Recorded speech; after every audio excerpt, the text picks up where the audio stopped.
रूप से इसलिए धन्यवाद करता हूँ कि आप महात्मा गांधी जी के जन्मदिन के ठीक एक दिन पहले और मानवता की बात करने वाली सबसे मजबूत संस्था के कार्यक्रम में आप शामिल हुए और इस विचारों को हम आगे बढ़ाने का काम करने वाले लोगों में शामिल हुए।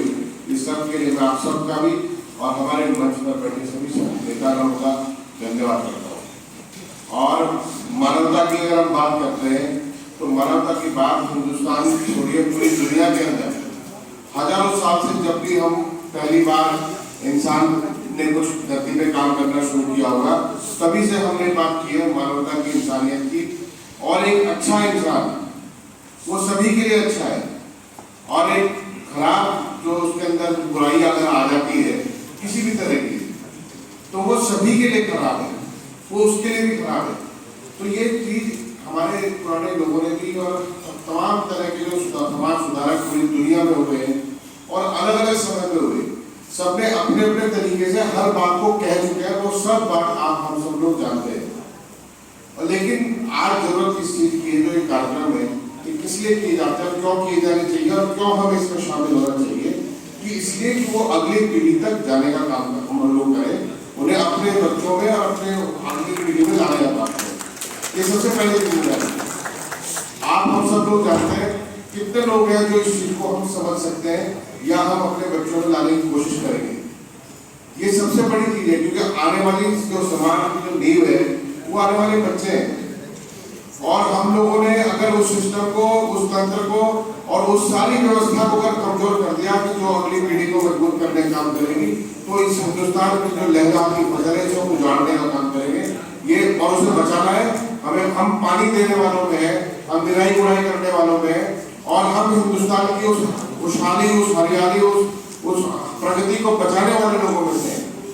हो सकता है कोई आदमी अपने छोटे मोटे लालच में इसको इस बात को जानना चाहता हो, लेकिन हम अपने संघर्ष से, अपनी मेहनत से और अपने प्यार से और अपने व्यवहार से इस चीज को ठीक करने का काम करेंगे और हम उन्हीं लोगों में शामिल होंगे जो देश बचाने की लड़ाई लड़ेंगे। ये बात को बहुत अधिक मजबूती से अपने आने वाली पीढ़ी को भी और साथ में अपने उन साथ के लोगों को भी समझाने की जरूरत है कि वो ऐसा क्यों करें। दूसरा, एक हम जब किसी भी कार्यक्रम में शामिल होते हैं, किसी भी कार्यक्रम में, चाहे वो आकर विभिन्न धर्मों के लोग उसमें एक साथ बैठते हैं, तो हम सब लोग सामाजिक सद्भाव, न्याय के साथ साथ भाईचारे की बात करते हैं।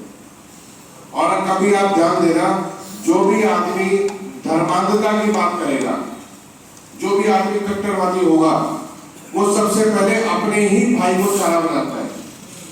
आप इस बात को समझो।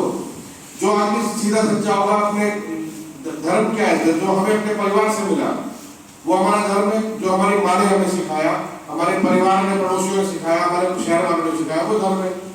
लेकिन हमें कोई और कुछ और सिखा रहा है तो हम सबसे बड़ा खतरा अपने सगे भाई के लिए होते हैं। इसके तमाम उदाहरण पूरी दुनिया में मौजूद है, बताने की जरूरत नहीं है। हम अगर अपने आप को एक बात में बिल्कुल तय मान लें, अभी अगर मैं एक सामान्य तौर पे कहूँ कि हमारे सभी धर्मगुरु यहाँ पर हैं, मुख्य रूप से जो 4 धर्म हमारे देश में है, और वो धर्म गुरुओं में किसी ग्रंथ के किसी पन्ने में आप उठाकर देख लो, कहीं पर भी एक भी बात ऐसी नहीं लिखी है जो हमारे यहाँ लोग ना करते हो। धर्म कुछ और सिखा रहा है और सीख कुछ और है।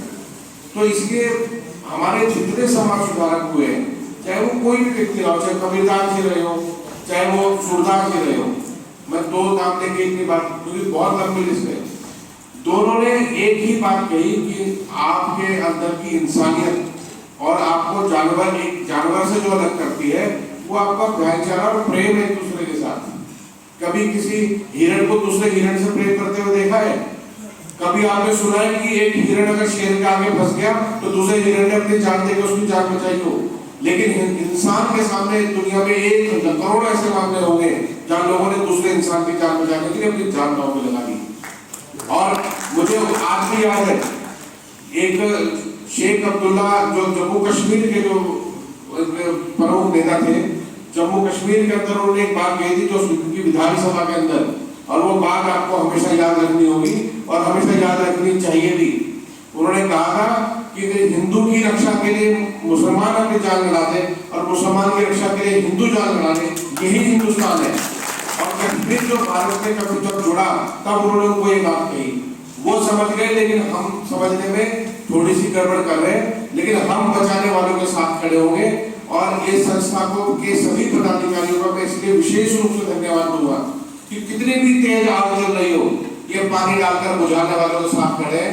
मैं हाथ जोड़कर इन सभी का धन्यवाद करता हूँ। जय हिंद, जय भारत। जब तक हमारे